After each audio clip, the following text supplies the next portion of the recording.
Hi friends, ఈరోజు నేను Kabuli చనాతో curry చేశాను.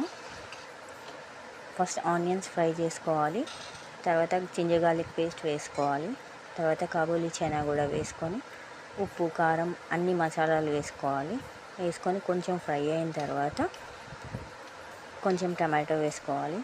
అది ఫ్రై అయిన తర్వాత 2 కప్స్ వాటర్ పోసుకొని 4-5 విజిల్స్ వచ్చేంత వరకు కుక్ కానివ్వాలి. విజిల్స్ వచ్చిన తర్వాత కుక్కర్ మూత ఓపెన్ చేసి మళ్ళీ ఒక 2 మినిట్స్ కుక్ అయ్యేంత వరకు ఉంచి కొత్తిమీర వేసుకొని దించేసుకోవాలి. చపాతీస్తో ఈ కర్రీ చాలా బాగుంటుంది. ట్రై చేసి చూడండి ఫ్రెండ్స్.